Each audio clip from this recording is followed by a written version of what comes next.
नमस्कार व्यूअर्स, मैं हूं अमीश देवगन और आप देख रहे हैं देश की लोकप्रिय डिबेट शो आर पार। काले धन वाला किसका मित्र? आज पूरे देश में सबसे बड़ा प्रश्न यही है, क्योंकि उत्तर प्रदेश के एक कारोबारी के घर रेड हुई।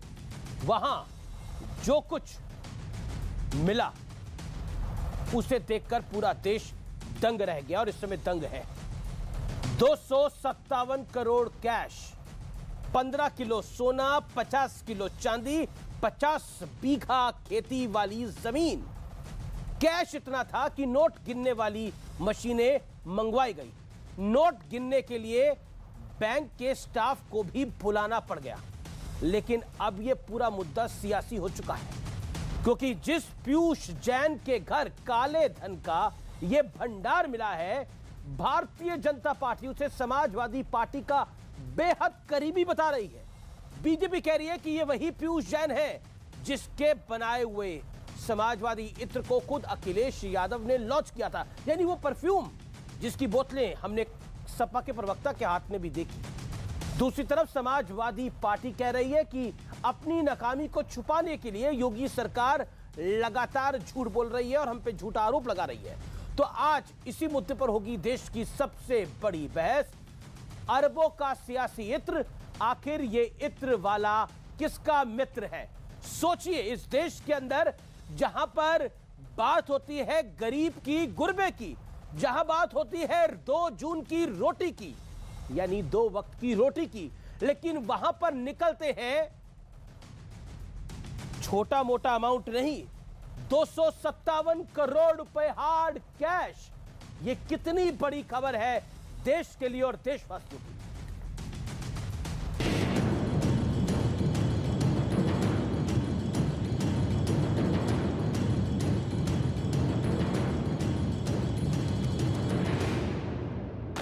समाजवादी इत्र नहीं, समाजवादी बदबू है जो गरीबों की बददुआ को लेकर के प्रदेश के अंदर फैलाया जा रहा है। पैसा इतना कि आंखें खुली की खुली रह जाएं। नोट की गिनती करते करते नोट गिनने वाली मशीन भी जवाब दे जाए। इत्र कारोबारी पीयूष जैन के ठिकानों से 257 करोड़ कैश मिले, 15 किलो सोना, 50 किलो चांदी तक मिली और साथ में 50 बीघा खेती वाली जमीन भी। लेकिन भ्रष्टाचार और काले धन का ये मामला सियासी रफ्तार भी पकड़ चुका है। आरोप लग रहा है कि पीयूष जैन समाजवादी पार्टी से जुड़ा है, क्योंकि पीयूष जैन ने ही समाजवादी इत्र को लॉन्च किया था। गरीब का पैसा ही है। आज वही पैसा दीवालों से कैसे निकल रहा आप देख रहे होंगे। कमरे के कमरे नोटों से भरे पड़े हैं। अब आपकी भी समझ में आ रहा होगा कि बबुआ नोटबंदी का विरोध क्यों करता था। समाजवादी पार्टी के तहखाने खुलते जाएंगे, वो समाजवादी इत्र का कमाल है। हालांकि समाजवादी पार्टी बीजेपी के आरोपों को कोरी सियासत बता रही है। कहीं कोई इनकम टैक्स की कार्रवाई होती है, उसको समाजवादी पार्टी से जोड़ दिया जाता है। भारतीय जनता पार्टी जनता में समाजवादी पार्टी को बदनाम करना चाहती है, लेकिन जनता बहुत समझदार है। पीयूष जैन की कंपनी ने ही समाजवादी इत्र बनाया था। करीब 1 महीना पहले इसकी लॉन्चिंग समाजवादी पार्टी के अध्यक्ष अखिलेश यादव के हाथों की गई। ऐसे में सवाल है कि क्या वाकई पीयूष जैन का समाजवादी पार्टी से कोई संबंध है या फिर सिर्फ सियासत हो रही है? इसी पर होगी देश की सबसे बड़ी बहस, अरबों का सियासी इत्र। और अब वक्त है आर पार के विश्लेषण का, लेकिन आज विश्लेषण में मैं आपके लिए सिर्फ आंकड़े लेकर आया हूं। इत्र लोक के माया जाल का विश्लेषण। एक ऐसा विश्लेषण है जिसको पढ़ने से पहले मुझे भी, बोलने से पहले मुझे 4 बार पढ़ना पड़ा। इतने जीरो हैं कि मैं खुद हिल गया इन जीरो को बताते, हिल रहा हूं इन जीरो को बताते बताते। इत्र लोक के माया जाल का विश्लेषण में जो कैश निकला है वो है 257 crore 257। Zero number 1, zero number 2, zero number 3, zero number 4, zero number 5, zero number 6, zero number 7। इतने जीरो है कि आप कंफ्यूज हो जाएंगे एक बारी में कि 257 करोड़ रुपए लिखने के अंदर। लेकिन ये निकला है कैश, ये तस्वीर आपको दिख रही है। इतना कैश निकला कि मशीनें गर्म हो गई, मशीनों को रेस्ट देना पड़ा। सोना 23 किलो, चांदी 50 किलो, चंदन का तेल। चंदन का तेल आमतौर पर मिलता नहीं है, लेकिन ये भी 600 लीटर निकल के आया है, क्योंकि परफ्यूम जो बनते हैं इससे। नोट गिनने की मशीन थी 8 मशीनें। नोट गिनने में समय लगा 17 घंटे। कितने बॉक्स में नोट गए? 21 बॉक्स के अंदर। लखनऊ से बुलाए गए आर्किटेक्ट और इंजीनियर की दीवारों में भी है, जरा दीवारें और जो टाइल्स होती हैं उनको ऐसे नॉक करके देखिए कि इसमें पैसा है कि इसके अंदर सीमेंट भरा हुआ है, नोट भरे हैं कि सीमेंट भरा हुआ है। दिलचस्प नजारा था अपने आप में। ये जो इत्र लोक का मायाजाल है, वाकई ये मायाजाल है। 257 करोड़ रुपए हिंदुस्तान की सरजमी पर उत्तर प्रदेश के कानपुर से कैश निकलता है और हमारे देश में गरीबी है। और जब इन पर आईटी रेड बढ़ती है तो लोग सवाल खड़ा करते हैं कि आईटी रेड क्यों हो रही है इन पर। ये पीयूष जैन के पास किसका पैसा था, ये देश सवाल पूछेगा आने वाले समय के अंदर। 257 करोड़ रुपए कहां से आए? छोटा मोटा अमाउंट नहीं है। इसी कारोबारी ने बनाया था समाजवादी इत्र। ये लगातार इन पर आरोप लग रहा है। मेरे साथ आज बात करने के लिए कौन है? मेरे साथ संबित पात्रा है, मेरे साथ अनुराग भदौरिया है, मेरे साथ शिवम त्यागी है, जाने माने राजनीतिक विश्लेषक, मेरे साथ एमएच खान है, प्रवक्ता बीएसपी के। और जब से मैंने बोला मैं ये कार्यक्रम करने जा रहा हूं तो मुझे फेसबुक पे और ट्विटर पे लोग बार बार कमेंट कर रहे हैं, अमीश जी हम अपने बच्चों की पढ़ाई किस स्कूल में कराएं ना कराएं, उसकी फीस 1700 रुपए है तो हम नहीं दे पाते। उसकी फीस अगर 1200 रुपए तो हम दे सकते हैं। हम तो 500 रुपए के लिए अपने बच्चे का स्कूल बदलवा लेते हैं। यकीन मानिए मैं सच्ची कहानी आपको बता रहा हूं। 500 रुपए के लिए अपने बच्चे का स्कूल बदलवा लेते हैं, लेकिन यहां पर 257 करोड़ निकल के आ रहा है और कोई कुछ नहीं बोलेगा इसके ऊपर। लेकिन क्योंकि आर पार जनता जनार्दन का शो है, आपसे बना है, आप पर निछावर है, इसलिए आज ये मुद्दा मुझे लगता है बेहद जरूरी है। और मैं तमाम नेताओं से आज एक ही सवाल पूछता हूं, 257 करोड़ में कितने जीरो आते हैं? ये बोलने से पहले भी इनकी जुबानें लड़खड़ा जाएगी, लेकिन निकल के आए हैं। संबित पात्रा, अनुराग भदौरिया, एमएच खान, आप तीनों नेता और एक राजनीतिक विश्लेषक है मेरे साथ। अनुराग भदौरिया, आपसे मेरा सीधा सवाल है, 257 करोड़ का जो ये मायाजाल है, ये सब इत्र का कमाल है? आपको लगता है इत्र बेच के इतनी कमाई करी जा सकती है? एक तो पहली बात मैं आपके चैनल पे ये क्लियर कर दूं कि आप झूठ तो कम से कम मत बोलिए। दो लोगों में बहुत अंतर है। आप पीयूष जैन की बात कर रहे हैं, पंपी जैन की बात कर रहे हैं। पंपी जैन समाजवादी पार्टी के एमएलसी हैं, पीयूष जैन नहीं है। ये पीयूष जैन भारतीय जनता पार्टी के हैं और भारतीय जनता पार्टी ने तो कहा था कि देश के अंदर में नोटबंदी लगा रहे हैं, काला धन खत्म हो जाएगा। ये पीयूष जैन के घर से निकला हुआ एक एक नोट चिल्ला के चीख के कह रहा है कि भारतीय जनता पार्टी, केंद्र सरकार, आपका जो स्कीम थी नोटबंदी फेल है, हम तो जिंदा हैं, काला धन तो यहाँ है। इसके मतलब आपकी नोटबंदी का क्या असर है? ये सरकार की जिम्मेदारी बनती थी कि किसी के यहाँ इतना बड़ा नोट का जखीरा रखा हुआ है तो सरकार क्या कर रही थी? क्यों नहीं सरकार ने उसको पहले ही पकड़ लिया होता? ये सरकार वो है जो सरकार अपनी नाकामी, नहीं मेरी बात सुनिए, ये अपनी नाकामी छुपाने के लिए दूसरों में डालती है। ये ऐड मैं आपको बता रहा हूं, एक सेकेंड। एक ऐड है शिखर पान मसाले का, जिसमें क्या लिखा जा रहा है पता है?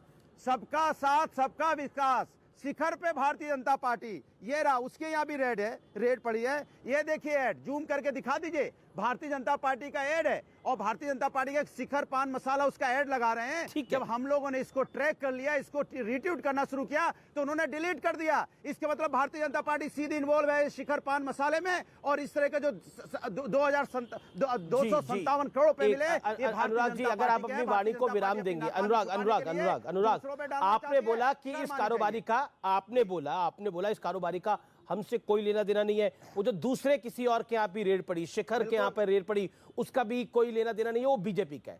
तो मुझे एक बात बताइए अनुराग भाई, अखिलेश जी तो इतने बड़े नेता है, वो भारतीय जनता पार्टी अपने लोगों पर रेड डाल रही थी, तो इसमें अखिलेश जी परेशान हो रहे थे, आपकी पार्टी परेशान हो रही थी। आप ही कह रहे थे मेरे कार्यक्रम में आकर कि देखिए बीजेपी डर रही है और आईटी रेड कर रही है। अब आप मुझे बताइए, ये पीयूष जैन अगर भारतीय जनता पार्टी के साथ मिला हुआ है, जो आपका आरोप है, सुनिए इत्मीनान से सुनिए। देखिए पब्लिक का मजाक मत उड़ाइए इस सब पूरी बात के अंदर। देखिए मैं बहुत सीरियसली इस बात को आपको कह रहा हूं। एक सेकंड अनुराग, आप सवाल इत्मीनान से सुने, मेरा निवेदन स्वीकार करें। आज मैं बिल्कुल नहीं चाहता कि इस पूरी डिबेट में उहा पोह मचे, कोई शोर मचाए। देखिए इस देश की जनता बड़ी मेहनती जनता है। इस देश का युवा रात दिन मेहनत करता है और अपने घर में अपने बच्चों का उद्धार करना चाहता है, आगे बढ़ाना चाहता है अपने परिवारों को। लेकिन 257 करोड़ रुपए लगते हैं तो आप निकलते हैं तो आप कह रहे हैं कि इसका नाता भारतीय जनता पार्टी से था। मैंने आपकी बात को ऊपर रखा। अब आप मुझे बताइए, जो 4 दिन पहले आप बात कह रहे थे कि बीजेपी डरी हुई है और हमारे लोगों पे छापे मार रही है, वो बात इसका मतलब झूठी थी। या तो ये झूठ है या नहीं तो वो झूठ था। बताइए, चुनिए। अरे एक दिन को चुनिए आप। मैंने आपके चैनल पे बोला था, अरे बोलने दो, मैंने आपके चैनल पे बोला था तब जब समाजवादी के यहाँ पे रेड पड़ी थी, समाजवादी के प्रवक्ता के यहाँ रेड पड़ी थी। सुन लीजिए मेरी बात, समाजवादी प्रवक्ता के यहाँ रेड पड़ी थी, तब ये बात हुई थी। उसके बाद ये जो रेड पड़ी है, इसमें समाजवादियों ने कभी नहीं कहा। क्यों इन सब क्या भी रेड तो कह रहे हैं कि ये भारतीय जनता पार्टी को शिखर पे पहुंचाने वाले, शिखर पर मसाला से लेकर भारतीय जनता पार्टी के, उस दिन सपा के थे, आज सपा के नहीं है। अरे सपा के नहीं, आज सपा के नहीं है, क्योंकि सपा भारतीय जनता पार्टी की तरह झूठी नहीं है। तो आज फिर भारतीय जनता पार्टी का चेहरा जनता के सामने आ गया, तो भारतीय जनता पार्टी डरी डरी घूम रही है और समाजवादियों पे थोपना चाहती है। गलत बोला गया उस दिन देखिए, एक ही बात सही होगी ना, या तो ये आपके हैं या तो ये आपके नहीं है। दोनों को कंफ्यूज मत कीजिए। मैं कंफ्यूज नहीं कर रहा। समाजवादियों के यहाँ रेड डाली थी तब ये बात हुई थी। अच्छा, समाजवादी पार्टी के रेड पड़ी थी तब ये बात हुई थी, जहाँ पे आपको 17,000 रुपए मिले थे। सुन लीजिए, मतलब इसका मतलब इनकम टैक्स डिपार्टमेंट सबके रेड कर रहा था। लेकिन मतलब उस दिन आपकी बात गलत थी ना, सिर्फ समाजवादियों को घेरा जा रहा है।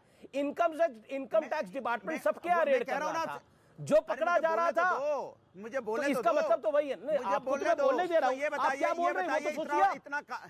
आप क्या बोल रहे हैं वो तो सोचिए। हाँ, तो सोच लिया मैंने कहा जब समाजवादी के यहाँ इन्होंने जबरदस्ती 1700 रुपए लेके आए थे ना, क्या इतने में उनका पैसा कॉस्ट निकल गई थी जो वहां रेड मान ले गए थे माहौल बनाने के लिए, मात्र 17,000 रुपए लेके आए थे। तब हमने कहा था कि ये गलत रेड हो रही है। आज जब यहाँ पे जखीरा मिल रहा है, काले धन का जखीरा, जो भारतीय जनता पार्टी के नाक के नीचे, भारतीय जनता पार्टी की सरकार केंद्र में भी है, राज्य में भी है, ये काला धन कैसे आ गया? नोटबंदी के बाद काला धन कैसे आ गया? ये भारतीय जनता पार्टी जो 1700 रुपए वाला निकला वो तो आपका, जो 257 करोड़ रुपए वाला निकला वो मेरा नहीं है। लेकिन उस दिन रेड बीजेपी के इशारे पे हो रही थी, लेकिन पकड़े बीजेपी के लोग जा रहे हैं। सर, ये सामान्य बात नहीं है। इसको चाय की दुकान पे मजाक में भी किसी को बोलेंगे तो वो मानेगा नहीं। अनुराग एक सेकंड, अनुराग आपको मैंने भरपूर वक्त दिया अपनी बात को। अनुराग, जो आप लॉजिक दे रहे हैं, इसको चाय की दुकान पर, वो जो शर्मा चाय वाला है लखनऊ में, उसकी दुकान के बाहर भी कोई इस लॉजिक को मानेगा नहीं। अनुराग, या तो आप इस बात को समझाइए अच्छे से, अनुराग या तो आप इस बात को समझाइए कि 1700 रुपए वाला तो हमारा था, लेकिन 257 करोड़ रुपए वाला हमारा नहीं है, उसका नाता बीजेपी के साथ है। और उस दिन जो रेड थी वो भाजपा पढ़वा रही थी और अपने लोगों को पकड़वा रही थी। मेंबर नहीं है आप, नहीं, वो समाजवादी का मेंबर नहीं है। आप गलत बोल रहे हो, क्यों झूठ बोल रहे हो? वो समाजवादी मेंबर है, क्या मेंबर है? वो मेंबर की डिटेल तो आप लेकर आ रहे हो। का प्रवक्ता था, जब समाजवादी की बात होगी तो समाजवादी की बात होगी। संबित पात्रा ये भारतीय जनता पार्टी का देश भी बहुत कुछ सुन रहा है, ये देश भी बहुत कुछ सुन रहा है, पब्लिक भी बहुत कुछ सुन रही है। मैं अंतिम फैसला तो पब्लिक पर ही छोड़ता हूँ, लेकिन मेरा निवेदन ये है कि हम इत्मीनान रखें और जो हम बोल रहे हैं वो जिम्मेदारी से बोल रहे हैं। क्योंकि संबित पात्रा जो 1700 रुपए वाला पकड़ा गया था वो तो इनका व्यक्ति था, मतलब जिस पे रेट पड़ी, जहां पे 1700 रुपए पकड़े गए वो तो इनका था। 257 करोड़ रुपए वाला आपका है, ये मायाजाल आपका है। देखिए अमीश भाई, एक तो धन्यवाद आपको, आपने आज शुरू में अनुराग शांत, आपने अपने वक्तव्य को रखा, आप ही की बात को आगे बढ़ाया ना, शांत रहिए। प्रचार किसका? नहीं, देखिए अब इसमें फैलने की जरूरत नहीं है। वो लखनऊ की भाषा में बोलता है कि हम फैल जाएंगे, अब फैलने की जरूरत नहीं है। अब आपने बोला, अपने वक्तव्य को रखा, आपने बोला 1700 रुपए का जो मामला पकड़ा गया वो तो आपका था, 257 करोड़ रुपए वाला मामला बीजेपी का है। संबित पात्रा, देखिए अमीश जी, एक तो मैं आपको धन्यवाद देना चाहता हूं। आज आपने शुरू में कहा बहुत गंभीर मसला है, इसमें कोई ओहापोह की स्थिति, कोई चिल्ला चोट मचाने वाली स्थिति डिबेट में नहीं होनी चाहिए। जनता तक संदेश क्लियरली जाना चाहिए। अमीश भाई, याद कीजिए, जिस दिन ये रेड पड़ रहे थे उस दिन समाजवादी पार्टी ने 2-3 चीजें स्पष्ट रूप से कहा था। एक तो उन्होंने कहा था बदले के भाव के साथ, राजनीतिक विद्वेष के भाव के साथ Bharatiya Janata party central agency का दुरुपयोग करते हुए ये रेड करा रही है।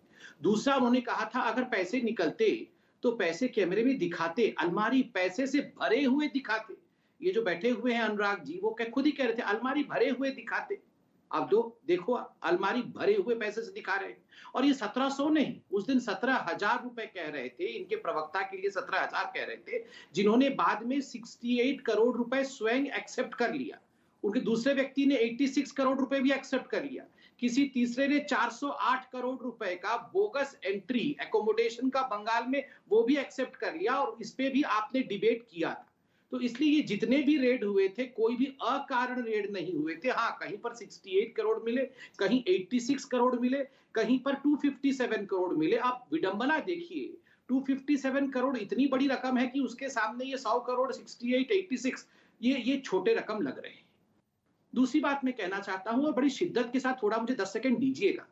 मैं एक युवक हूं, आप भी युवक हैं, करोड़ों लोग सुन रहे हैं। ये जो समाजवादी पार्टी है, अपने आप को समाजवादी कहती है, साइकिल इनका चिन्ह है।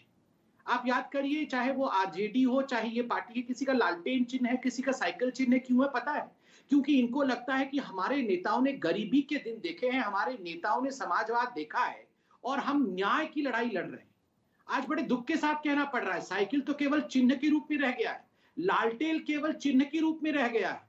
आज उसके पीछे की कहानी आपके सामने पर्दे में दिख रहा है, सेफई समाजवाद। ये जो सेफई समाजवाद है, जिसमें किस प्रकार से इनके बर्थडे मनाए जाते थे, साइकिल आपके चुनाव चिन्ह दिखाए जाते हैं, मगर लैम्बोर्गिनी पीछे कितनी रखी हुई है, इसकी भी कहानी कई बहुत प्रतिष्ठित अखबारों ने किया है। ये जो समाजवाद की कहानी है, आज मैं देश से पूछना चाहता हूं, क्या इस समाजवाद के कारण आप लोगों को भ्रमित करने की चेष्टा नहीं कर रहे हैं? ये जो इत्र का कारोबारी है, अभी आपने उस इत्र के कारोबारी को, वो मास्क पहनकर इनके ही प्रेस कॉन्फ्रेंस में जहां इत्र लॉन्च हो रहा था वो बैठा था, और उस दिन मैंने आपके डिबेट में पार्टिसिपेट नहीं किया था, मगर मैंने डिबेट में खुद भदौरिया जी को देखा था। वो इत्र लेकर आए थे, वो खुद इत्र लेकर आए थे और कह रहे थे ये इत्र लगाने से जो है बड़ा अच्छा हो जाएगा, हेट क्राइम समाप्त हो जाएगी। ये है वो इत्र की कहानी। करोड़ों खरबों रुपए ये फ्रंट अनुराग, ये जो लोग जो जिस पीयूष जैन को आपने दिखाया, अभी आपके चैनल में दिखाया, पैसा बीजेपी ने रखा है और पकड़े गए तो आप समाजवादी को रोकना चाहते हो। शर्म करो, थोड़ा शर्म करो। काला धन बंद करने वाले बात है, काला धन तो बंद करने की बात है। काला धन तो यहाँ पे निकल रहे तिजोरियों में। ये काला धन कहाँ से आ गया? सरकार होते हुए आपकी सरकार है, केंद्र में भी, राज्य में भी, फिर ये काला धन कैसे आया है? बिना आपकी सहमति से आ सकता है क्या? यहाँ 20 लाख रुपए कोई लेके एक घर से दूसरे घर नहीं जा सकता। यहाँ पे 250-250 करोड़ रुपए कैश पाया जाता है। ये भारतीय जनता पार्टी के नाक के नीचे, और जो प्रचार कर रहा है भारतीय जनता पार्टी का, शिखर पान मसाला भारतीय जनता पार्टी का प्रचार कर रहा है, उसके घर में पैसा पाया जाता है, और ये समाजवादी पे डालना चाहते हैं। शर्म करो थोड़ा सा, अपनी नाकामी छुपाने के लिए जनता को गुमराह कर रहे हो। अमित जी सही कह रहे थे कि 500 रुपए के लोग परेशान हो जाते हैं, स्कूल का एडमिशन नहीं करवाते। आपने इतनी महंगाई कर दी है, बेरोजगारी कर दी है, महिलाओं पे अत्याचार कर दिया, लूट के पैसा अपने घरों में बंद कर दिया, और लोग यहाँ बेरोजगार और महंगाई से जूझ रहे हैं, लोग आत्महत्या कर रहे हैं, और आपने पैसा अनुराग देखिए, मैंने तो पहले ही निवेदन करा था कि एक एक करके बोलिए। आपने तो उस दिन एक दिन मेरे कार्यक्रम में आप आए थे, आपने बोला देखिए इत्र लगाइए सबको शांति मिलेगी। आप तो खुद ही शांति नहीं रख रहे। अनुराग एक एक करके ना, आप 40 सेकंड बोले, संबित पात्रा 40 सेकंड बोले। देखिए एक सेकंड, अनुराग सवाल तो सुने जवाब देने से पहले। अनुराग सवाल तो सुने जवाब देने से पहले। देखिए ये बड़ा इंटरेस्टिंग है बात कि मेरे को एक कहानी याद आती है, छोटी सी कहानी है। एक बच्चा पेपर दे रहा था, उस बच्चे को लगा कि अब मैं इस पेपर को देता हूं, और क्योंकि एग्जामिनेशन है मैं इस पेपर को मैं दूंगा, लेकिन वो चीटिंग करता हुआ पकड़ा गया। और जब वो चीटिंग करता हुआ पकड़ा गया, उसने बोला देखिए मैं चीटिंग नहीं कर रहा था, सामने वाला दिखा रहा था। लेकिन जो सामने वाला है वो तो अपना काम ठीक से ही कर रहा था, लेकिन पीछे वाला चीटिंग कर रहा था। लेकिन उस बच्चे को क्योंकि अपने यहां से ध्यान हटाना था, उसने बोला तो सामने वाला दिखा रहा था, लेकिन वो ये नहीं बता रहा कि मैं देख रहा था, वो तो अपना सामान्य काम कर रहा है। और इस लॉजिक से अनुराग भाई, मतलब आपके साथ मेरा परिचय बड़ा पुराना है, और आज भी डिबेट होगी, कल भी डिबेट होगी, लेकिन जो आप लॉजिक दे रहे हैं वो किसी के गले नहीं उतरेगा। मैं इसलिए इस बात को बोल रहा हूं बहुत सामान्य ढंग से। आप एक करके हम धागे को खोलते हैं, आप भी उसके लिए तैयार होंगे मुझे लगता है, क्योंकि आप भी चाहेंगे कि आपकी पार्टी से पूरी तरह से स्पष्टीकरण जाए। एक एक करके धागे को हम खोलेंगे, आप मेरे साथ तैयार है। समित मैं आपको मौका दे रहा हूं, आपको कम समय मिला है, मैं जान रहा हूं उस बात को, लेकिन आज अनुराग भदौरिया परेशान है और लगातार बोल रहे हैं, और उनकी परेशानी की वजह शायद उनको लग रहा है कि उनकी मैं झूठ को रोक रहा हूँ। हाँ बिल्कुल, आप झूठ फैलाया जा रहा है, उसको रोकने के लिए मैं बोल रहा हूँ। अनुराग, मैं तो वही कह रहा हूँ कि आप परेशान हैं क्योंकि आप झूठ का पर्दाफाश करना चाह रहे हैं। और मैं चाहता हूँ अनुराग भाई, मैं चाहता हूँ मैं आपकी मदद करूँ। अनुराग भाई, अनुराग जी, मैं चाहता हूँ मैं इस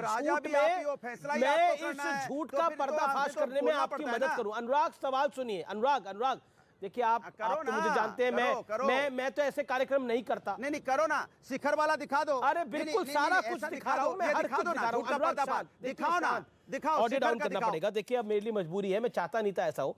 एक एक करके धागे को अनुराग भाई खोलेंगे। आपने बोला कि देखिए अमीश जी ऐसा है, और इसके साक्षी व्यूअर्स हैं, व्यूअर्स आप साक्षी हैं। आपने बोला अमीश जी ऐसा है कि वो जो 17,000 रुपए का था या 1700 रुपए का वाला मामला था, वो तो हमारा था, हमारा प्रवक्ता था, हमारा नेता था, उसके यहां से देखिए कुछ नहीं निकला। शिखर वाले के यहां से देखिए कितना कुछ निकला, इस पीयूष जैन के यहां से कितना कुछ निकला।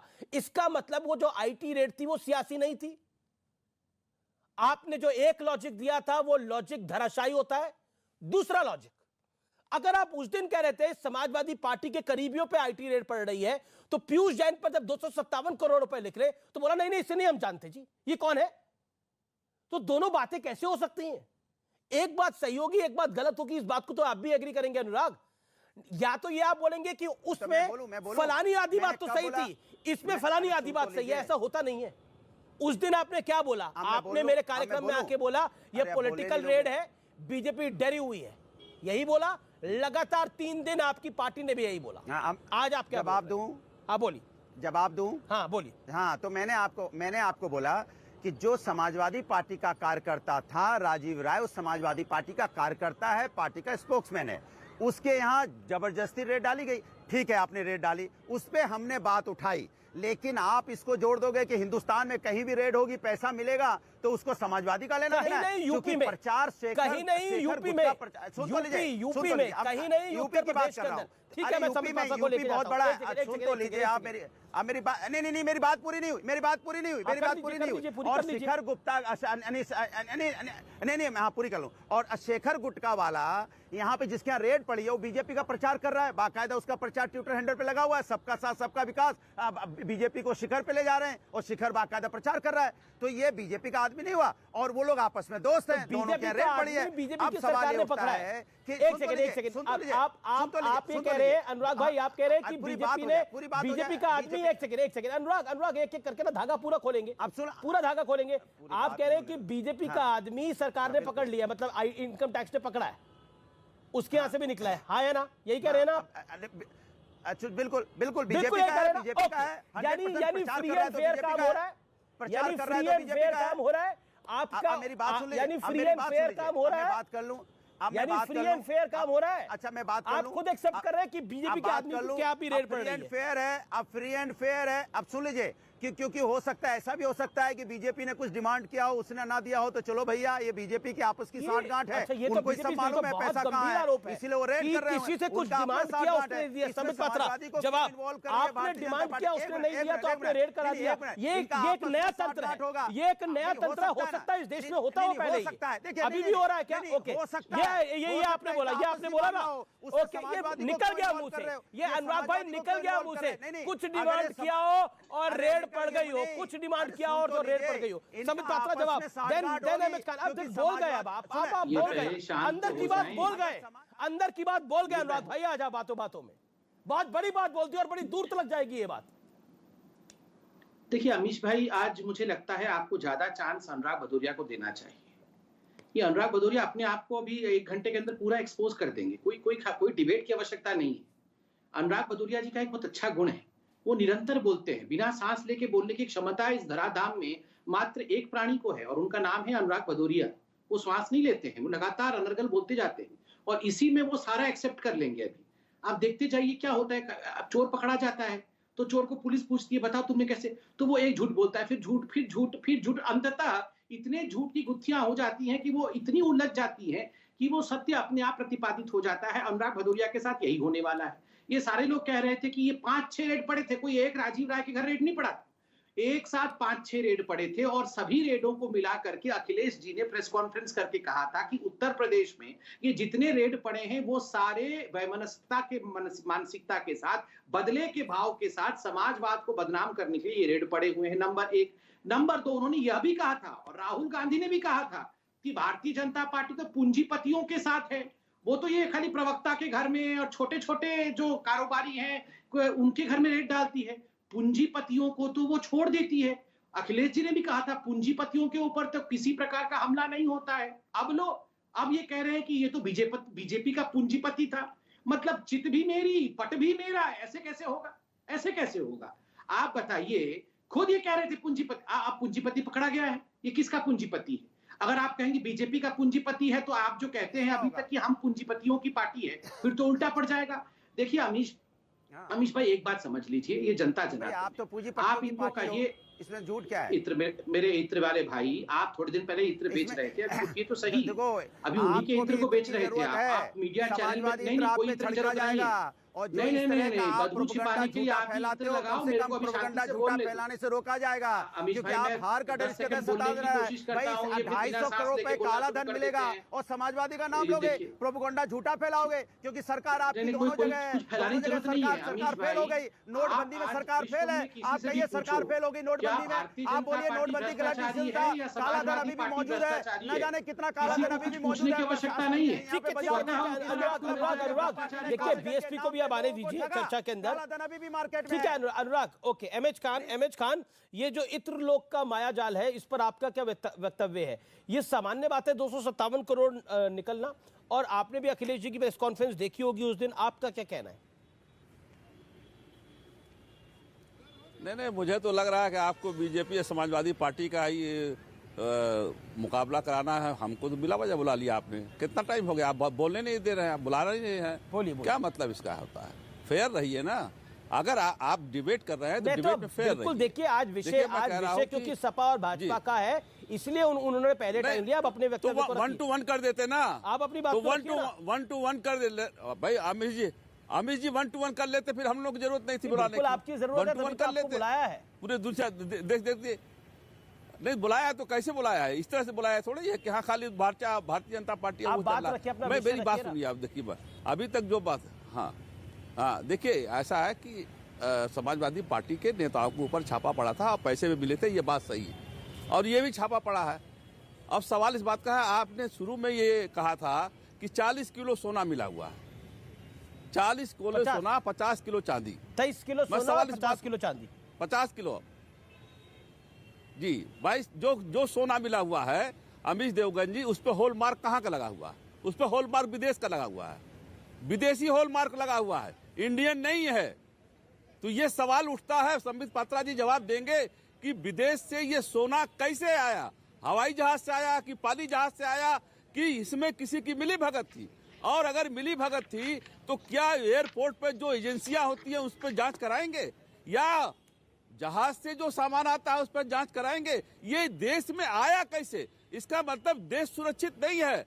कल को विदेशों से देश में और भी कुछ लाया जा सकता है, आरडीएक्स लाया जा सकता है, जनता को परेशान किया जा सकता है। तो ये तो लॉ एंड ऑर्डर का व्यवस्था भी हो गई, और इंटेलिजेंस फेल्योर की भी बात आ रही है कि इंटेलिजेंस फेल्योर। इतना पैसा आदमी 1 महीने में नहीं कमा सकता है, इतना पैसा 4 दिन में नहीं कमा सकता है, इतना पैसा तो उसको 4, 5, 7, 8 साल लगे होंगे। तब ये क्या भगवान कर रहे हो? ये पैसा हॉल मार्क लगा हुआ विदेश का नहीं आया क्या? हे भगवान, ये मरने के वक्त बोला जाता है भगवान, 1 महीने में जिंदा आदमी नहीं बोलता है भगवान। ये चाचा जी नाराज है क्योंकि आप तो इस तरह गंदे आदमी, इतने गंदे आदमी हो कि किसी की सुनने को तैयार नहीं होते, इतने गंदे आदमी। आप ऐसी बात पढ़े लिखे लगते हैं, आप ऐसे नाराज क्यों रहते हैं? दूसरे 2-4 सीट आ रही है, सुनना नहीं चाहते हो, जाहिलों जैसी बात करते हो यार, जाहिल आदमी हो। चाचा पूरा 2-4 सीट जो बसपा की आ रही है वो भी काट के मारेंगे, देखना। अरे चाचा जी, 2-4 सीट बसपा की आ रही है, कम से कम इतना गुस्सा तो मत खाओ आप। थोड़ा शांति से बैठ के, थोड़ा शांति से बैठ के इस पे चर्चा तो करो। इतना गुस्सा रहोगे तो वो 4-5 सीट आ रही है वो भी कट जाएगी। नंबर 1 हो, चलो कोई नहीं, वो लाओ, नोटों की माला है क्या? नोटों की माला पहन के ही मानेंगे। अच्छा मैं समझ नहीं पा रहा, तुम सुन लो, मैं खान साहब समझ नहीं पा रहा, आप इतना नाराज क्यों हुए हैं? शिवम त्यागी, शिवम त्यागी को मैं चर्चा में लेकर आ रहा। शिवम त्यागी, अहमद खान तो बेहद नाराज है और उन कि सोने के ऊपर हॉलमार्क किसका? ठीक है, आपको चिंता है कि सोने पे हॉलमार्क है, वो सोना कैसे आ गया? ठीक है, ओके शिवम जी, सोना कैसे आया? जवाब लेंगे। ये कहना चाहता हूं कि अरे सर सुन लीजिए एमएच खान साहब, सुन लीजिए। उत्तर प्रदेश में एक कहावत है, चोर चोर मुसेरे भाई, और इस बात का एमएच खान और अनुराग भदौरिया या फिर बसपा या सपा का कोई लेना देना नहीं है इस बात से, इसको अलग रखा जाए। मतलब हॉलमार्क इंपॉर्टेंट है इनके लिए। समाजवादी के नेता के घर से 67 करोड़ अनअकाउंटेड पैसा उसने एक्सेप्ट किया, वो महत्वपूर्ण नहीं है बीएसपी के लिए। ये महत्वपूर्ण है कि उस पर हॉलमार्क किसका लगा हुआ है। अरे ये समाजवादी कम, ये तो नोटवादी लोग हैं, ये किसी भी हॉलमार्क को बदल सकते हैं। अभी तो देखते रहिए क्या क्या चलेगा। और दूसरी बात सुन लीजिए, हॉलमार्क नहीं लगा इंडिया का, इस उम्र में इतना चिल्लाना उचित नहीं है भाई। तुम्हारी उम्र नहीं, अब हमारी उम्र, हमारी उम्र चिंता मत करो। रेस्ट कर लीजिए ना। हॉलमार्क क्यों लगा है? विदेश का हॉलमार्क क्यों लगा है? अब दूसरी विदेशी हॉलमार्क बताओ। महत्वपूर्ण बात यहाँ पर ये है अमीश जी, ठीक है, जवाब दे रहे महत्वपूर्ण बात यहाँ दे रहे हैं जवाब। विदेशी हॉलमार्क बताओ। महत्वपूर्ण बात यहाँ पर अमीश जी ये है कि देखिए इलेक्शन कमीशन कह रहा है अभी बहुत देर बाद बिल्कुल बताएंगे किस मुल्क से आया है, सब पता लगेगा, हॉलमार्क की पूरी जानकारी दी जाएगी। लेकिन मुझे लगता है कि कैसे आया, हाँ जवाब वही तो दे रहे हैं, जवाब कैसे आया, क्यों आया। जी देखिए एमएच खान आपने अपने वक्तव्य को रख लिया। अच्छा, आपके लिए ज्यादा जरूरी, एमएच खान आपके लिए ज्यादा जरूरी है कि ये हॉलमार्क का, ये विदेशी हॉलमार्क वाला सोना कैसे आया? लग रहा है ये जानकारी आपको कहां से मिली कि विदेशी हॉलमार्क वाला सोना है? दोनों जरूरी है, दोनों जरूरी है। ठीक है। अरे भाई साहब, और अच्छा एक सेकंड,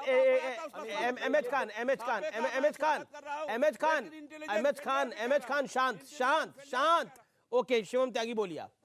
अमीश जी, हाँ अमीश जी, मैं ये कह रहा था कि इलेक्शन कमीशन ऑफ इंडिया खुद कह रहा है इस बात को आकर के कि 2019 में हमें समाजवादी पार्टी के वोट गिनने में इतना समय नहीं लगा जितना इनके नोट गिनने में समय लग रहा है। और ये जो बार बार अनुराग भदौरिया कह रहे हैं ना कि भाई ऐसे ये तो भारतीय जनता पार्टी वालों का पैसा है, मैंने यही अपने पड़ोसी से कहा कि भाई ये तो भारतीय जनता पार्टी वालों का पैसा है, तो उसने बोला कि सर अगर ऐसा है तो संबित जी की पार्टी तो फिर 50 साल तक कहीं जाने ही नहीं देना चाहिए, केंद्र में से भी राज्य में से भी। मतलब एक तो समाजवादी है कि अपने आप भी पैसे कमाते हैं, अपने दोस्तों को भी कमाते हैं, और एक ये संबित जी की पार्टी है कि अगर इनके अपने भी हैं तो उनको भी निकाल कर जनता को दे रहे हैं। मैं कहता हूं कैसा लॉजिक है ये, आपकी रैलियां कैंसिल हो रही है, इसका जो संबंध है ना, ये मुझे लगता है ये 1/36 पंडारा रोड वाले घर तक है। इसकी जो इत्र की खुशबू है ये वहां तक आ रही है। कहीं ना कहीं जिस तरीके का ये हुआ है उससे इतने बौखलाए हुए अनुराग भदौरिया जी और तमाम लोग हैं, मुझे तो बड़ा शौक हो रहा है, आपको भी शायद लग रहा होगा ये देखकर कि एमएच खान जिस तरीके से बैटिंग कर रहे हैं, कहीं ऐसा तो नहीं कि डर और ये रेड की जो दिशा है ये कुछ उस तरफ भी जा रही है, या फिर कहीं ना कहीं और भी मामला बहुत ज्यादा है। क्योंकि 2-3 हजार करोड़ के टीचर, अध्यापक, अगर उनके बेटे 2-2 लाख करोड़ के आदमी हो जाएं इस देश में 3-4 बार मुख्यमंत्री बन के परिवार से, तो जरूर है, सवाल तो उठेंगे ना सर, जवाब तो देना पड़ेगा अनुराग भदौरिया जी, जवाब तो देना पड़ेगा। ठीक है, 3,500 रुपए से सीधा 2 लाख करोड़ के व्यक्ति कैसे बन गए? अनुराग भदौरिया जवाब। मैं स्वागत आप तो बोलते हैं आपको रोक कौन सकता है? सवाल इस बात का है, देश की सुरक्षा का सवाल है, देश की नहीं तो सुरक्षा का सवाल है। देश की सुरक्षा भाई हो तो कहिए ना, और बढ़िया रेड होनी चाहिए, रेड होती रहनी चाहिए, एक रुपया निकालना चाहिए, रेड पड़नी चाहिए, बिल्कुल पड़नी चाहिए, होना चाहिए। आप अमित शाह के बेटे के ऊपर रेड कब पड़ाओगे? अरे इंटेलिजेंस फेलियर होता तो पकड़ने जाते क्या? अगर इंटेलिजेंस फेलियर होता तो ये 267 करोड़ रुपए निकलते क्या? अगर इंटेलिजेंस फेलियर होता तो इनकम टैक्स छापा मारता क्या? अगर इनकम टैक्स फेलियर होता या फिर सिस्टम फेलियर होता तो जाते क्यों सरकार वाले नहीं जाते? हॉलमार्क बताओ, देश की सुरक्षा के बारे में बताओ। हॉलमार्क बताएंगे, मुझे लगता है इनकम टैक्स डिपार्टमेंट आपको हॉलमार्क के बारे में, हॉलमार्क के ऊपर बहुत बड़ी डिस्कशन हो गई है। ठीक है, शिवम त्यागी एक सेकंड, संबित पात्रा को चर्चा में आने दिया जाए। संबित पात्रा, हॉलमार्क विदेश का था, ये बात तो है, सार्वजनिक की है, लेकिन हॉलमार्क की बहुत चिंता है। देखिए अमीश भाई, कौन सी पार्टी है जिन पे भ्रष्टाचार का हॉलमार्क लगा हुआ है, ये अगर पूछा जाए तो जनता जनार्दन बहुत बुद्धिमान है। ये आप बताइए, जब नोटबंदी हुआ था, यही बसपा जो है, उस समय उनको एक ही हॉलमार्क दिख रहा था कि जो नोटों की गड्डियों की माला जो बहन जी पहनती थी उसका क्या हो। समाजवादी पार्टी की आज हालत देखिए किस प्रकार से, आज चेहरे के रंग से ही पता चल रहा है कि इनकी हालत क्या हो रखी है। देखिए, बुरा मत मानिएगा अमीश भाई, बहुत गंभीर डिबेट है। अभी ट्विटर पे आप जाके देखिए, लोगों ने मुलायम सिंह यादव जी, लालू प्रसाद यादव जी के घरों को, पुराने घरों को ट्वीट किया हुआ है। नेताओं के पुराने घरों को ट्वीट किया हुआ है कि नेता किस प्रकार के परिवार से और बिल्कुल साधारण परिवार से संघर्ष करके इनके प्रथम पीढ़ी ऊपर उठी थी। उसके बाद आज किस प्रकार के ऐशो आराम में ये परिवार रह रहे हैं, और परिवार मतलब कोई एक दो व्यक्ति नहीं, परिवार के 50-50 लोग नेता मंडली में हैं। कोई कहीं है, कोई एमपी है, कोई एमएलए है, कोई एमएलसी है, हर कोई परिवार में इन्वॉल्व है। ये कोई छोटा कारोबार नहीं अमीश भाई, ये हर युवक के लिए उत्तर प्रदेश में और हिंदुस्तान में सोचने का विषय है कि आज आपके पास कितने ज्वलंत मुद्दे हैं, मगर जो नेता परिवार है, जो परिवारवाद के आधार पर जो नेतृत्व चल रहा है, उनके घरों की ये कहानी है। मैं बताता हूं, किसी के प्रश्रय के बिना ये संभव नहीं था कि ये नेता इतने वर्षों तक, और सही कह रहे बीएसपी के प्रवक्ता, ये विदेश से धन आया होगा। अगर विदेश से अगर ये सोना आया होगा तो 1 महीने 2 महीने में नहीं, कई सालों से आया होगा। आके इसे कन्वर्ट किया गया होगा पैसे में यहाँ, क्योंकि मैं भी न्यूज़पेपर में पढ़ रहा था, उनका कहना है कि सोने को बेच बेच कर बहुत वर्षों में ये पैसा इकट्ठा किया गया है। तो ये कम से कम कई वर्षों से ये पैसा इकट्ठा किया जा रहा होगा। तो स्वाभाविक है कि सब 2017 से पहले का ये काम है। किसके कहने पर ये सब काम हो रहा था? किसका फ्रंट है ये जो व्यवसायी है, ये किसका फ्रंट है? ये पैसा किसका है? ये इंपॉर्टेंट पॉइंट है, ये चल रहा है। 40 शेल कंपनी, जी 40 अमीश भाई, 40 शेल कंपनीज इन्वॉल्व है। और ये शेल कंपनी की रजिस्ट्रेशन देखिए कब की है, कब की रजिस्ट्रेशन ये शेल कंपनी की है। देखिए, अनुराग शिवम की बात का भी जवाब और डॉक्टर पात्रा की जवाब का भी जवाब। हाँ, अच्छा देखिए, इन्होंने बोला बरसों का पैसा है। देखो, इन्होंने इनका झूठ कैसे पकड़ा गया। भैया, नोटबंदी तो आपने की थी और आपने कहा सारा काला धन बैंक में पहुंच गया। आपने बोला था ना, सारा काला धन हमने जब्त कर लिया, अब देश में काला धन नहीं बचा है, सारा बैंक में जमा हो गया। फिर ये कैसे काला धन आ गया? आपने तो नोटबंदी कर दी थी, फिर ये काला धन कैसे आ गया? अरे भैया, राम राम जपना, काला धन अपना, काला धन अपना, राम राम जपना, काला धन अपना। नोटबंदी के बाद ये काला धन कहां से आ गया? आपने तो कहा काला धन खत्म हो गया, सड़क के किनारे काला धन आपने कहां छुपा दिया था? अब मेरे बीच में मत बोलिए, अब मैं आपकी पोल खोल दूं, आपके बीच में नहीं बोला था। आपने ये आपकी नॉलेज में, आपकी जानकारी में, आपके सामने, आपके नाक के नीचे, केंद्र में आपकी सरकार, राज्य में आपकी सरकार, और काला धन आप कैसे इकट्ठा करते रहे? क्योंकि आप उत्तर प्रदेश में चुनाव से पहले काला धन इकट्ठा कर रहे थे। ठीक है अनुराग, एक बात का जवाब दे दीजिए। अनुराग, जो संबित पात्रा कह रहे हैं कि ये इत्र के लॉन्च में पीयूष जैन क्यों बैठा था? इत्र के लॉन्च पे पीयूष जैन क्यों बैठा हुआ था? ये मैं बता रहा हूँ। पहली बात तो पात्रा तो झूठा आदमी है, इससे बात करना बेकार है। ये महा झूठा, लफा, मैं झूठा हूं, न्यूज़ 18 ने जो भी कह लो, कुछ भी कह सकते हैं। क्या झूठ बोल रहे हो? अरे पीयूष जैन में और पंपी जैन में बहुत फर्क है। अकल के पैदल, पीयूष जैन पंपी जैन में बहुत फर्क है। थोड़ा अकल लगाओ करके क्यों बैठा हुआ? की तरह बात, शब्दों का इस्तेमाल कर रहे हैं अनुराग। आप अकल के पैदल किसी को बोल रहे हैं? अनुराग, ये क्या शब्द आप लिया? बोल रहे हैं कि आपका फेलो पैनलिस्ट अकल से पैदल है, फिर वो कुछ बोलेंगे तो आपको बुरा लगेगा। नहीं, शब्दों का चयन कीजिए। अरे आप मुझे बोलने नहीं दे रहे हो, आप सवाल पूछते बोलने नहीं दोगे। कमाल की बात है, आप सवाल पूछ रहे हो ना। ठीक है, मैं ऑडियो डाउन कर रहा हूं। देखिए, ओके, संबित का ऑडियो खोलिए। एक सेकंड, संबित बोलिए। देखिए, मेरा निवेदन है, संबित आप बोलिए। देखिए अमीश भाई, आप समझिए, किसी का अगर 260 करोड़ पकड़ा जाएगा तो इसी प्रकार का भाषा निकलेगा उसके मुंह से कोई अच्छी चीजें नहीं निकलेगी। मैं अनुराग भदौरिया जी की पूरी परिस्थिति को समझ पा रहा हूँ।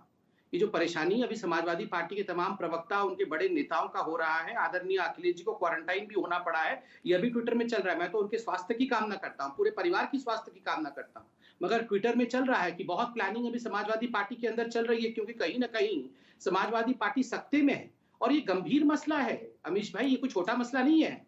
260 करोड़ रुपए, कई किलो सोना, चांदी, चंदन के तेल इत्यादि, ये तो अभी बहुत लंबा चलना है। और ये खुद ये वही लोग हैं जिन्होंने हम पे आक्षेप लगाया था कि हमने गलत रेट डाला है। अब इनके मुंह से निकले एक बार कि हमने सही रेट डाला है, निकले। अब आप इनसे अभी पूछवा लो कि भारतीय जनता पार्टी ने बड़े फ्री और फेयर तरीके से रेट डाला है और इस व्यक्ति पे रेट होना चाहिए था। जी, अनुराग 40 सेकंड अब आपके, एक करके दोनों बोले तो बेहतर है। बोलो, शिवम त्यागी।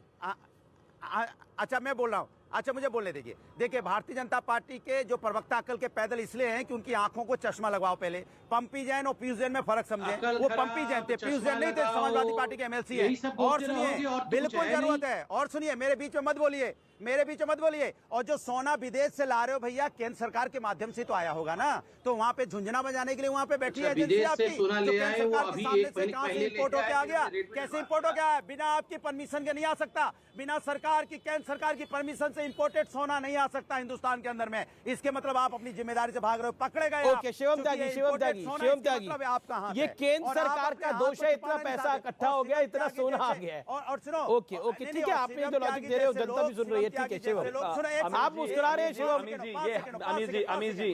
अमीर जी, हरे चेहरे वाले, माफ कीजिएगा, हरे कुर्ते वालों को कहिए थोड़ा रुक जाए। ये माना कि आप सड़क पर बैठे हो, लेकिन ये डिबेट सड़क पर नहीं टीवी पर हो रही है, देश देखता है, अपमान ना करें ऐसे। इंपॉर्टेंट बात यहां पर यह है कि जो अनुराग भदौरिया जी की भाषा है, ये भाषा बताती है कि दर्द कितना गहरा है, जैसा कि पहले कहा गया। यहां आप मुझे एक चीज बताइए, अगर इतनी परेशानी है और इतना बीजेपी का पैसा है, तो हवाएं इनकी क्यों उड़ी हुई हैं? ये इतना क्यों पैनिक कर रहे हैं, बौखला कह रहे हैं? और दूसरी बात यह है, हर चीज में केंद्र को जिम्मेदार। मैं जीएसटी पर, इस पर, नोटबंदी पर एक बात कहना चाहता हूं। अगर किसी बिजनेसमैन का 50 करोड़, 10 करोड़, 20 करोड़ का डेली का ट्रांजैक्शन है, ट्रांजैक्शन अकाउंटेड करना गुनाह नहीं है, लेकिन अनअकाउंटेड कैश को दबा दबा के रखना, या फिर वो अखिलेश जी के घर से लाके अपने घर पे रखना और उसका टैक्स ना देना, ना बताना, यह गुनाह है। उसके पास पैसा था इतना, यह गुनाह नहीं है, लेकिन इस पैसे का इनकम टैक्स के पास कोई हिसाब किताब नहीं है, यह गुनाह है। सोचिए, नोटबंदी से पहले जब ये 2-3 बार मुख्यमंत्री रहे थे, कितना धन तो इन्होंने इधर उधर करके रखा होगा। वो तो अच्छा किया समय रहते प्रधानमंत्री जी ने नोटबंदी कर दी, नहीं तो इस देश को पता नहीं क्या क्या और कितना खोखला कर देते ये लोग। ये समाजवादी वाले नहीं है, ये नोटवादी लोग हैं, इनको पैसे से लेना देना है और दुनिया में किसी चीज से कोई लेना देना नहीं। जवाब दीजिए अनुराग, जवाब दीजिए। दो प्रवक्ता इतनी दलाली कर रहे हैं कि इन्होंने अपनी नैतिकता बेच दी है, खुद को बेच दिया दलाली में। अरे भैया प्रवक्ता बनाओ इनको जल्दी, नहीं तो आदमी इतना गिर जाएगा कि कहीं तक सड़क पे नहीं बैठे हो, ये भूल मत जाया करो बनने के लिए। ये जैसा रंग पहना हुआ है, बुद्धि भी वैसी हो गई है आपकी। दलाली, अच्छी भाषा का इस्तेमाल कीजिए ना, इसीलिए बुद्धि तुम्हारी भाषा का इस्तेमाल कीजिए, क्योंकि तुम दलाल हो, तुम दलाली करने जैसा रंग पहना हुआ है वैसी भाषा का इस्तेमाल मत कीजिए। सड़क पे बैठे हो, सड़कों वाली बात मत करिए, तहजीब से बात कीजिए, तहजीब से बात कीजिए। क्या भाषा बोले अनुराग? आवश्यकता नहीं है, अनुराग और आप बाधा रिपीट कर रहे हो। अरे 257 करोड़ ही तो निकला है अभी, 1000 करोड़ का तो अकेला घर है अखिलेश जी का, इतना डर क्यों रहे? नहीं, 1000 करोड़ का तो अखिलेश यादव जी का ताजमहल है भाई। कैसी भाषा है? राजनीतिक विशेषज्ञ बन के आते हैं, मैं तो बड़ी शांति से सुन रहा था। मुझे लगता है जी को भी गाली भाषा, ये भाषा किसी के लिए भी अच्छी नहीं है, ये सबको गाली देने लग जाएंगे, ये भाषा है। अनुराग, ये क्या भाषा है? और आप कह रहे हैं ये पैसा लेके बोल रहे हैं। करोड़ निकला है अभी, तो कई लाख करोड़ है आपके पास भाई। या बोलो बीजेपी के सपोर्टर हो, बीजेपी के सपोर्टर बोलो, क्यों बोलते हो हम राजनीतिक? अरे मैं कुछ भी हूँ, आपसे सर्टिफिकेट की जरूरत नहीं है। बीजेपी का यहाँ पर मैं आपको क्या बोलूं? मैं आपको अनुराग भदौरिया बोलूं या कुछ और बोलूं? जीवन में जिसके एक ही रंग हो, माइनॉरिटी अपीजमेंट और तुष्टीकरण में डूबे हुए अनुराग, मैं क्या बोलूं? खान बोलूं क्या? हिंदुस्तान गुलाम हुआ था। सुनिए, मुझे आपसे सर्टिफिकेशन नहीं चाहिए, लेकिन ये सड़क पर बैठकर ऐसी बात देखिए, मैं एमएच खान, क्या आपको लगता है जिन शब्दों का इस्तेमाल किया जा रहा है चर्चा में वो सामान्य? नहीं, शब्दों का इस्तेमाल नहीं करना चाहिए। अनुराग भदौरिया को भी ध्यान रखना चाहिए और संबित पात्रा को भी ध्यान रखना चाहिए। संबित पात्रा यहाँ टीवी डिबेट पर अगर मुझे वो चचा कह रहे हैं, तो क्या प्रधानमंत्री नरेंद्र मोदी को चचा कह पाएंगे? ये इनकी औकात है कह दे चचा? अरे भाई, आप जब डिबेट में बैठे हो तो बराबर मैं भी प्रवक्ता हूँ, आप भी प्रवक्ता हो, प्रवक्ता का नाम होता है, नाम लीजिए आप। ये डाइवर्जन कर रहे हैं, संबित पात्रा भी कर रहे हैं और अनुराग भदौरिया भी कर रहे हैं। मैं तो सीधे सवाल करता हूँ, देश की सुरक्षा पर सवाल करता हूँ। ये छापा जो पड़े हैं, ईडी के छापे नाराज पैसे को लेकर है और कुछ नहीं है। अच्छा ठीक है, क्या बुराई है? वो कह रहे हैं कि अब देखो ये कितनी बदतमीजी कर रहे हैं, ये बदतमीजी कर रहे हैं। देखिए ये बदतमीजी कर रही है, बोलिए बीच में। ये कह रहे हैं कि मैं तो चाचा जान बोल रहा हूँ, मैं तो चाचा जान बोल रहा हूँ। बदतमीज कौन बीच बोल रहा है? ये बदतमीज कौन बोल रहा है बीच में? ये बदतमीज कौन बोल रहा है बीच में? नहीं, एक सेकंड, पर दलाल और चाचा जान में तो फर्क होता है ना। चाचा जान तो खूबसूरत शब्द है, खराब शब्द तो नहीं है। चाचा जान बदतमीज कौन बोल रहा है बीच में जो बोलने नहीं दे रहा है? कितने अच्छा शब्द है, उसमें भी आप नाराज हो रहे हैं। आप क्या बताइए? अरे चाचा जान पे भी आप नाराज हो रहे हैं। तो नालायक पैसा पकड़ा गया, नाराज हो तुम जाएंगे। नालायक बेटे हो। अरे तो आप बेटा जान बोल दीजिए। एक सेकंड समित आप अगर वो आपको चाचा जान बोल रहे हैं तो आप बेटा जान बोल दीजिए। देखिए मुझे लगता है कि चचा की बात सुनते, लायक बेटा होता तो चचा की बात सुनता, नालायक बेटा ना बाप। अच्छा ये बताइए ये पीयूष जैन होशियार बेटा है। एक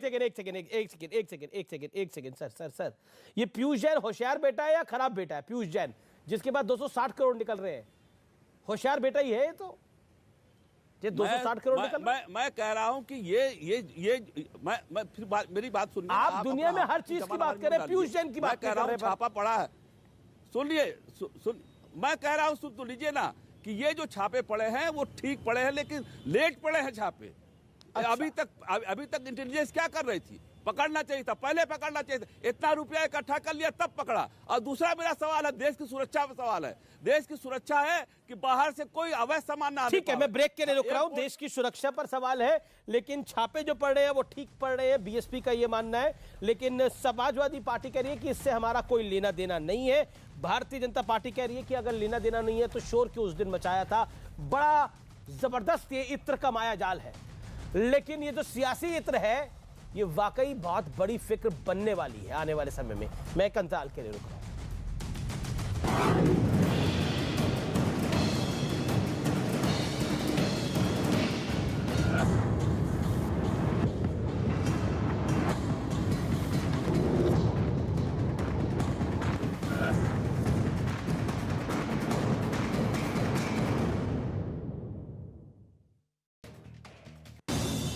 मध्य प्रदेश सरकार ने पंचायत चुनाव टालने के प्रस्ताव को मंजूरी दे दी। पंचायत चुनाव पर पिछले महीने राज्य सरकार ने अध्यादेश लाकर पंचायत चुनाव कराने की प्रक्रिया शुरू करने का फैसला किया था। इसके बाद 4 दिसंबर को राज्य निर्वाचन आयोग ने पंचायत चुनाव कार्यक्रम का ऐलान किया था। 3 चरणों में पंचायत चुनाव का कार्यक्रम घोषित भी किया गया, लेकिन अब इस पर अध्यादेश को शिवराज सरकार ने वापस ले लिया। महामहिम राज्यपाल को कैबिनेट द्वारा प्रस्ताव पारित करके भेजने का निर्णय लिया। गुजरात के सौराष्ट्र यूनिवर्सिटी पेपर लीक मामले में एक कॉलेज के प्रिंसिपल समेत 6 लोगों को पुलिस ने गिरफ्तार किया। 22 दिसंबर को बीकॉम परीक्षा शुरू होने से करीब 1 घंटा पहले पेपर लीक किया गया था। यूपी की आगरा जेल में बंद भदोही के बाहुबली विधायक विजय मिश्रा से ईडी ने पूछताछ की। विजय मिश्रा के खिलाफ फरवरी में मनी लॉन्ड्रिंग के तहत केस दर्ज किया गया था। दिल्ली में केंद्रीय मंत्री धर्मेंद्र प्रधान के घर पर एक बैठक हुई, जिसमें यूपी बीजेपी के ब्राह्मण समुदाय से जुड़े सभी बड़े नेता शामिल हुए। 3 घंटे तक चली इस बैठक में ब्राह्मण समुदाय के लोगों को ज्यादा से ज्यादा तादाद में पार्टी से जोड़ने पर चर्चा हुई। एक अफवाह है, ये एक दुष्प्रचार है, विपक्ष के द्वारा फैलाया जा रहा है। जम्मू कश्मीर के पुलवामा में कुछ आतंकियों ने सुरक्षा बल के जवानों पर ग्रेनेड से हमला किया। इस हमले में 2 पुलिसकर्मी जख्मी हो गए। गुजरात के दाहोद में पंचायत चुनाव के मतदान में हैरान करने वाला मामला सामने आया। वहां एक महिला उम्मीदवार का चुनाव चिन्ह टेबल था और उसने लोगों से टेबल के निशान पर मुहर लगाने की अपील की थी। लेकिन मतदान के दौरान कई लोगों ने बैलेट पेपर पर मुहर लगाने की बजाय वहीं रखे टेबल पर ही मुहर लगा दी। सामने आई तस्वीर में मतदान केंद्र की टेबल पर ऐसे कई निशान दिखाई दिए। बताया गया कि ऐसा करने वाले लोगों ने टेबल पर मुहर लगाने के बाद बैलेट पेपर खाली मोड़कर उसे बॉक्स में डाल दिया था। 165 जो सिक्के टेबल के ऊपर लगने की वजह से जो सारे वोट रद्द किए गए। इसके बाद जब इस चुनाव का नतीजा सामने आया तो उस महिला उम्मीदवार को मात्र 31 वोटों से हार का सामना करना पड़ा। बताया गया कि गांव के ज्यादातर लोग अशिक्षित हैं और इसी की वजह से उन्होंने ये गलती कर दी। बैलेट पेपर कोरा नकड़ा जितना हमने मारता से हमारी जीत थी। यूपी के झांसी में कांग्रेस ने महिला मैराथन दौड़ का आयोजन किया। इस मैराथन दौड़ का आयोजन लड़की हूँ लड़ सकती हूँ की थीम पर रखा गया था।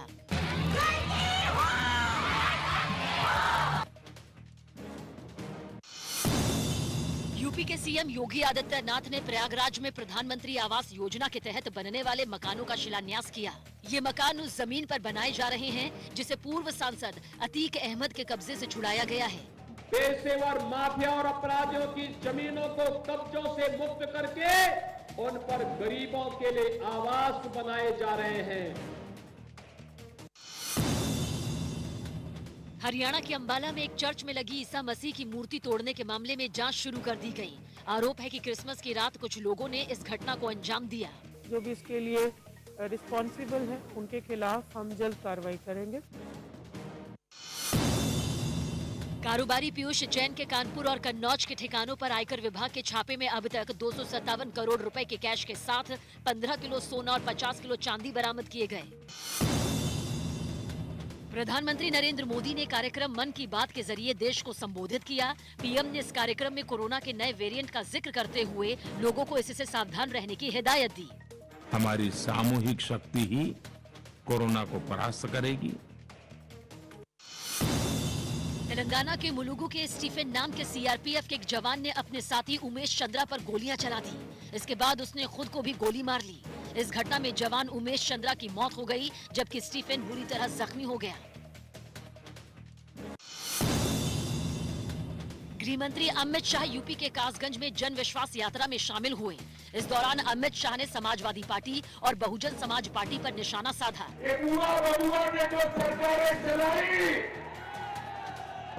वो सभी का विकास करती थी क्या? अफ्रीकी देश डीआर कांगो के बेनी शहर में एक आत्मघाती हमले में 5 लोगों की मौत हो गई। प्रधानमंत्री की ओर से स्वास्थ्य कर्मियों समेत तमाम फ्रंटलाइन वर्कर्स को 10 जनवरी से वैक्सीन की प्रिकॉशन डोज लगाने का ऐलान करते ही इसे लेकर सियासत भी शुरू हो गई। कांग्रेस नेता राहुल गांधी ने एक ट्वीट किया, जिसमें उन्होंने लिखा कि केंद्र सरकार ने उनके बूस्टर डोज के सुझाव को मान लिया। हमारा काम है एक जागरूक नागरिक के तौर पर देश को और सरकार को जगाना, जैसा राहुल गांधी जी कोरोना की पहली लहर से लगातार करते आए। राहुल के इस ट्वीट पर बीजेपी ने भी पलटवार करने में देर नहीं लगाई। राहुल जी को लगता है कि क्रेडिट लेना है तो देश सुरक्षित हुआ, सीमा सुरक्षित हुई, देश की इकोनॉमी सुरक्षित हुई, इसका क्रेडिट भी ले ले। जम्मू कश्मीर के अनंतनाग में सुरक्षा बल ने मुठभेड़ में एक आतंकी को मार गिराया। पुलिस का दावा है कि मारा गया आतंकी फहीम भट्ट 2 दिन पहले हुई एएसआई मोहम्मद अशरफ की हत्या में भी शामिल था। अभिनेता सलमान खान को उनके पनवेल फार्म हाउस में सांप ने काट लिया, जिसके बाद उन्हें नवी मुंबई के एक अस्पताल में भर्ती कराया गया। हालांकि इलाज के बाद उन्हें अस्पताल से छुट्टी दे दी गई।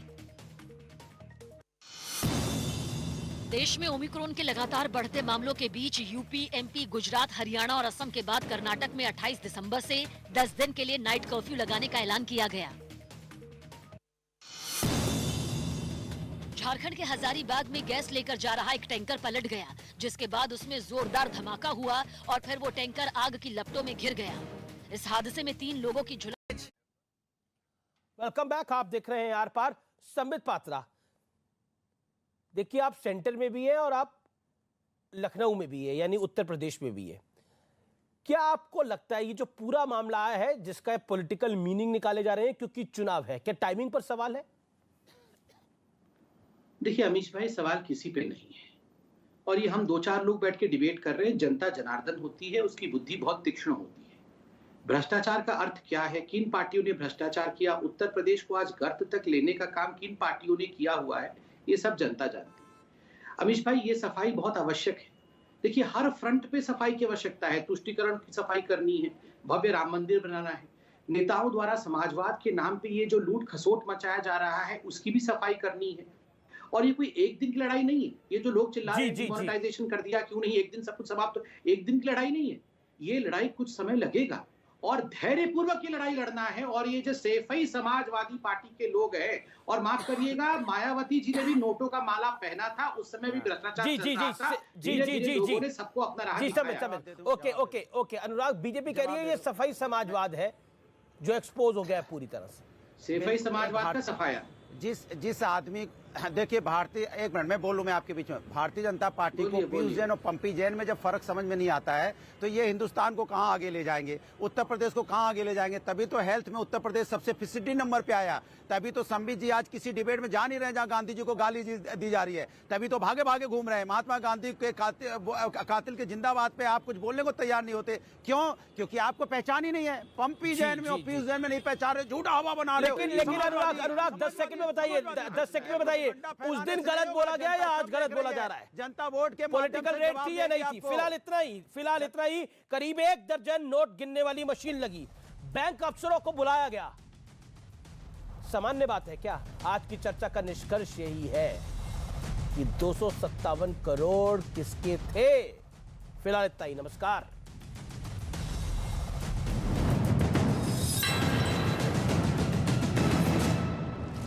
हमला किया